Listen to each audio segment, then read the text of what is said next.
There's no feeling more intense than starting over. If you deleted your homework the day before it was due, as I have, or if you left your wallet at home and you have to go back after spending an hour in the commute. If you won some money at the casino and then put all your winnings on red but it came up black.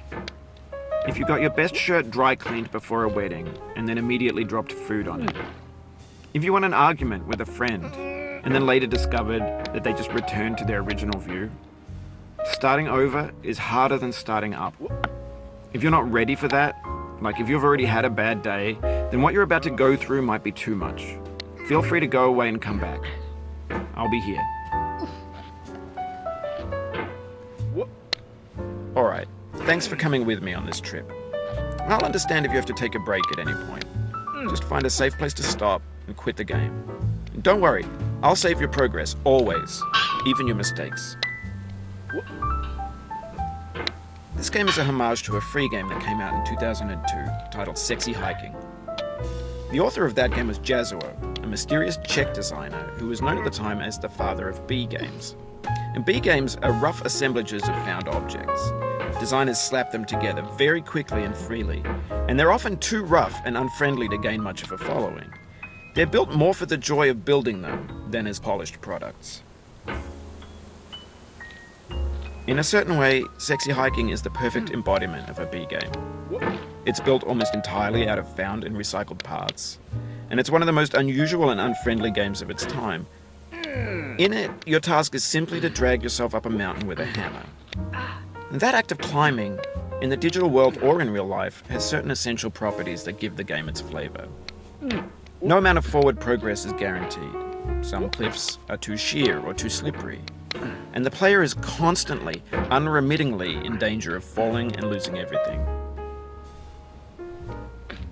Anyway, when you start Sexy Hiking, you're standing next to this dead tree that blocks the way to the entire rest of the game.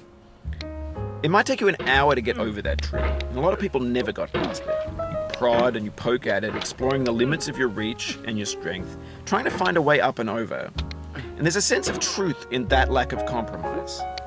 Most obstacles in video game worlds are fake. You can be completely confident in your ability to get through them once you have the correct method or the correct equipment or just by spending enough time. In that sense, every pixelated obstacle in Sexy Hiking is real. The obstacles in Sexy Hiking are unyielding, and that makes the game uniquely frustrating. But I'm not sure Jazzuo intended to make a frustrating game. The frustration is just essential to the act of climbing, and it's authentic to the process of building a game about climbing. A funny thing happened to me as I was building this mountain. I'd have an idea for a new obstacle, and I'd build it, test it, and it would usually turn out to be unreasonably hard. But I couldn't bring myself to make it easier.